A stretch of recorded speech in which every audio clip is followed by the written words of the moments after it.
Pessoal, em ecologia a gente estuda as interações dos seres vivos entre si e deles com o meio ambiente, né? Os seres vivos, eles são os componentes aí bióticos dos ecossistemas, mas existem também os componentes abióticos, né? Clima, fatores aí como água, como umidade, tudo isso está relacionado, né, pessoal? E os seres vivos, eles estão inseridos nesse ecossistema e é nesse ecossistema que eles interagem com outros indivíduos, é a partir de onde ele consegue abrigo, é onde ele consegue alimento, então tudo isso deve ser levado em conta, tudo bem? Quando a gente pensa em ecologia, a gente lógico que lembra desses níveis hierárquicos aqui da ecologia. Antes, eu costumo iniciar um curso de biologia tratando com vocês daquilo que é mais simples e seguindo para aquilo que é mais complexo. Eu sempre falo isso para vocês. Então, quando a gente inicia lá o curso de biologia, eu trato com vocês aí dos aspectos de bioquímica, né? Em seguida, a gente estuda a célula, em seguida, a gente estuda tecido, depois fisiologia, para depois a gente seguir para o organismo como um todo e daí para o que a gente chama aí de biologia de populações, né? Parte para a genética, finaliza aí com ecologia. E dentro de ecologia, quais são os níveis hierárquicos, pessoal? Nós temos aqui, ó, um indivíduo, né? A gente sabe que um conjunto de indivíduos da mesma espécie que ocupam o mesmo local no mesmo tempo formam o que nós chamamos de uma população. Indivíduos de diferentes populações em um mesmo ambiente num determinado tempo, olha aqui, população, formam uma comunidade. Aí a gente tem outro nível aí hierárquico, ecossistema, tudo bem? Temos também biomas, olha aqui, biomas, e tudo isso presente na biosfera, né? Esses são os níveis hierárquicos da ecologia. E, pessoal, esses seres, eles interagem aí entre si e as relações alimentares são muitíssimo importantes que a gente conheça e que a gente entenda a importância delas, como é que se dá um fluxo de matéria, um fluxo de energia. Isso são conceitos importantes para a gente entender a ecologia, tá legal? Olha aqui, quando a gente começa a pensar em cadeias e teias alimentares, pessoal, uma cadeia alimentar é aquela sequência linear, né, de relações aí alimentares. Um indivíduo se alimenta de um outro, que se alimenta de um outro, que se alimenta de um outro organismo. Mas quando a gente pensa em teia alimentar, nós temos aí uma instituição aí um pouco mais complexa, né? Por quê, gente? Porque não é uma sequência linear. O mesmo indivíduo, quando a gente pensa em teia alimentar, o mesmo indivíduo, ele pode ocupar diversos níveis tróficos, tá? Ele ora pode estar atuando num segundo nível trófico, ora ele pode estar atuando num terceiro nível trófico, ou seja, como consumidor terciário, como consumidor quaternário. Falei um monte de coisa, um monte de conceito que a gente já vai discutir. Entretanto, quando a gente está estudando cadeias alimentares ou teias alimentares, a gente está estudando as relações alimentares que ocorrem entre os seres vivos, tá? É a maneira pela qual os organismos vivos, eles obtêm energia e eles obtêm também matéria orgânica, tá? Por quê, pessoal? Porque na natureza, todos os organismos são fonte de alimento, tá bom? Então, um organismo sempre vai servir de alimento para o outro, né? A gente costuma assistir aí, eu costumo bastante, né? Assistir aí esses programas, essas séries que envolvem aí vida animal e a gente sempre fica torcendo para que um ser vivo não sirva de alimento para o outro. Entretanto, a gente sabe que isso não acontece, né? Por mais cruel que possa parecer, um ser vivo vai servir de alimento para o outro.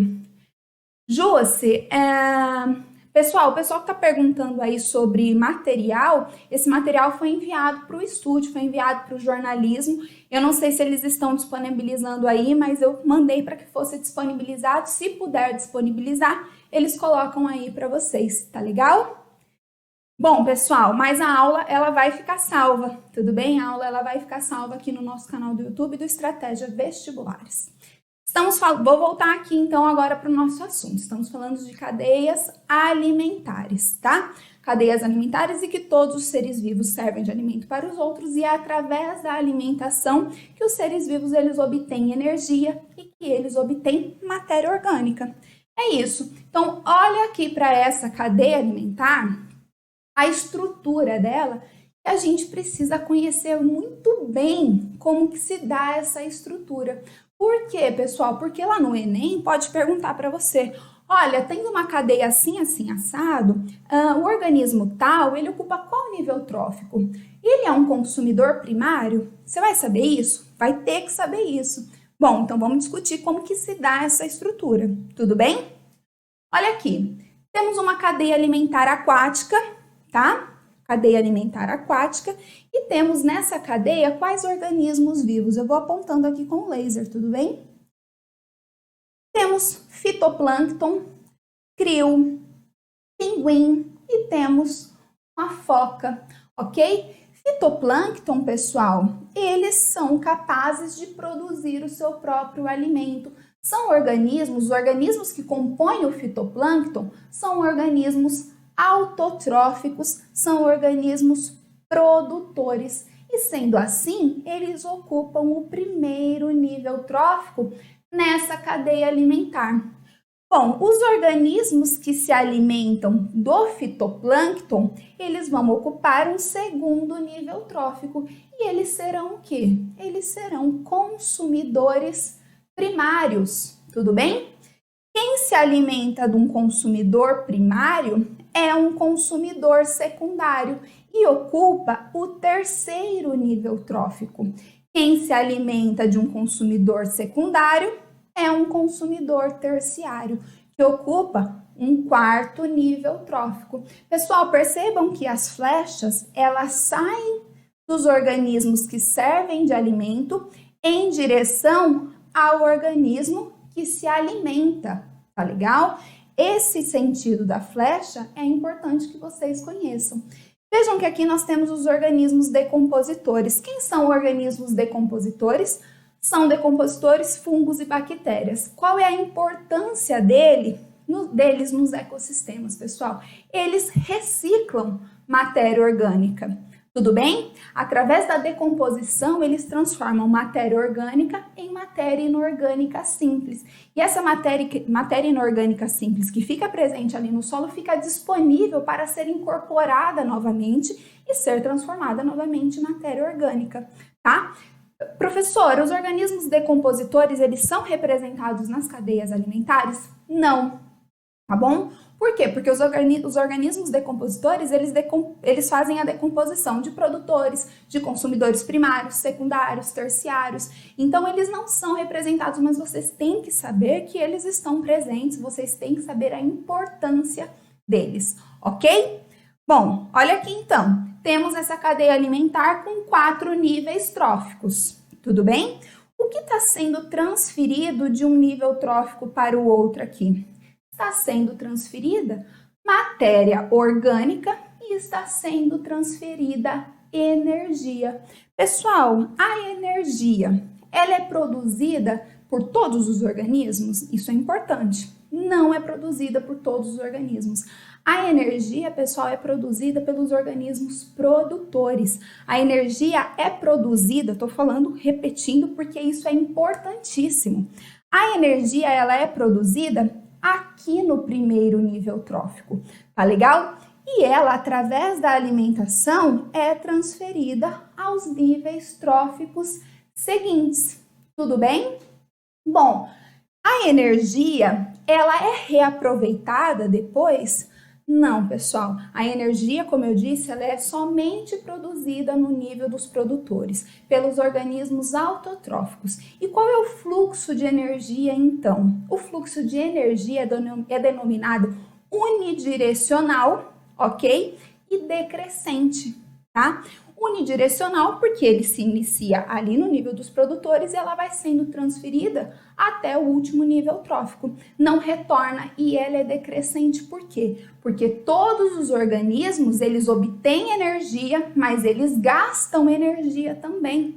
Os próprios produtores São organismos que produzem energia, entretanto, eles precisam se manter vivos. E essa manutenção da sobrevivência requer energia. Apenas uma pequena parte dela fica disponível para o próximo nível trófico, para aqueles organismos que se alimentam desses produtores. A gente diz que apenas cerca de 10% da energia é que é transferida de um nível trófico para o outro. Tá bom, esse crio aqui, ó, se alimentou dos produtores e obteve uma parte da energia. Mas o crio também consome muita energia para se manter vivo. Através da respiração, através do seu metabolismo, tudo bem?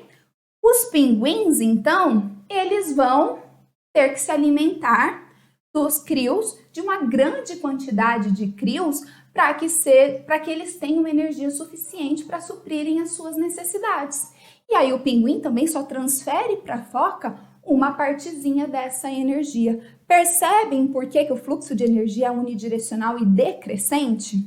Ok, mas e a matéria orgânica? A matéria orgânica tem que tipo de fluxo, pessoal? Olha aqui, a matéria orgânica, ela tem um fluxo cíclico.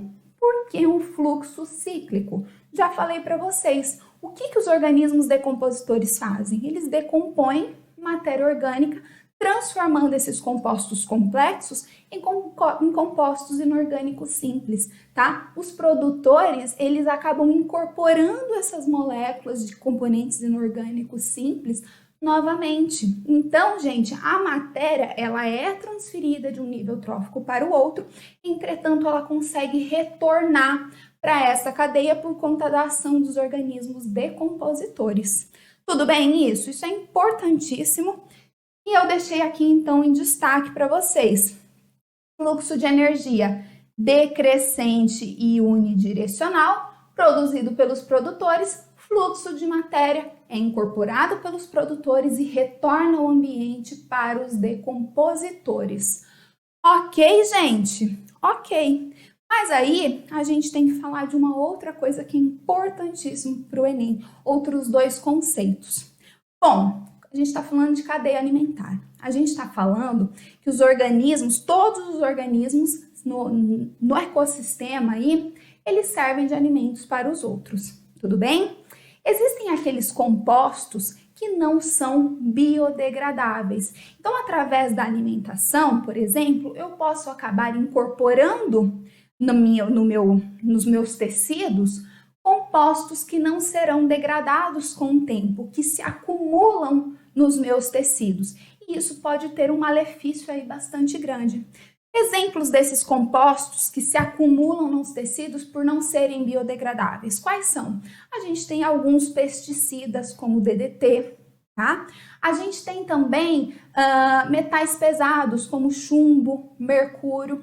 Falou de chumbo, mercúrio, falou de DDT, a gente tem que lembrar disso, que esses compostos, eles se acumulam nos tecidos e eles acabam aumentando a sua concentração nesses tecidos com o tempo, caso esses indivíduos continuem expostos a esses compostos não biodegradáveis. Tudo bem? Bom, através da alimentação, o que acontece, pessoal? Vamos pensar em um ambiente aí aquático, em um mercúrio sendo despejado aí, contaminação por mercúrio em um ambiente aquático, tá? Os organismos aquáticos, eles acabam incorporando esse mercúrio não somente através da alimentação, mas eles absorvem uma parte aí de mercúrio também pela superfície do corpo. Eles estão em contato direto aí com essa água que está contaminada. Tudo bem? Bom, pessoal, vamos pensar, olha aqui. Vamos pensar aqui nesse pinguim. Olha aqui para o pinguim. Esse pinguim, ele está no ambiente aquático e ele se alimenta do crio, tudo bem? O crio, através da alimentação, ele já incorporou o mercúrio nos seus tecidos, tá? Só que o mercúrio não foi incorporado no seu tecido apenas uma vez, apenas um dia, a um determinado momento. Não, ele vai sendo incorporado, por exemplo, vamos considerar aí, ao longo da vida desse crio, tudo bem? O que acontece com esse mercúrio no tecido desse animal? Ele sofre um processo de bioacumulação, tudo bem? Entretanto, quando a gente pensa que o pinguim está se alimentando desse crio, ele se alimenta apenas de um crio? Não, ele se alimenta de muitos crios, tá? Ele se alimenta de muitos, por quê? Porque ele precisa suprir as suas necessidades energéticas. Então, ele se alimenta de muito daqueles organismos que já têm o metal pesado acumulado nos seus tecidos. E ele vai, então, também, além de ter a sua própria bioacumulação, vai tendo uma maior acumulação devido à sua alimentação, através das cadeias alimentares. Quando a gente chega na foca, o que acontece com essa foca? Ela tem a sua acumulação de mercúrio, sua bioacumulação, entretanto, ela ainda incorpora em seus tecidos aquele mercúrio que provém da alimentação. Pessoal, então, quando a gente pensa em um único indivíduo, a gente está falando de um processo de bioacumulação, de acumulação de um composto não biodegradável nos tecidos do corpo daquele indivíduo. Mas quando a gente está falando de cadeia alimentar, a gente também tem que pensar nesse conceito aqui, de magnificação trófica, ok?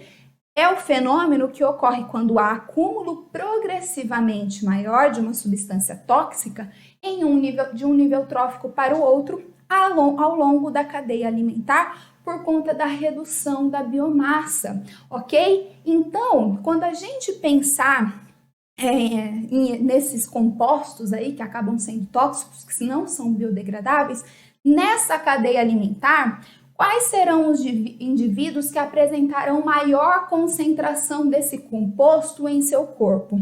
Será a foca, tá? Será o organismo, pessoal, que ocupa o último nível trófico por conta dessa magnificação trófica. Os organismos que ocupam o topo da cadeia alimentar, eles apresentarão uma maior quantidade desse metal pesado, por exemplo, ou desse DDT no seu organismo.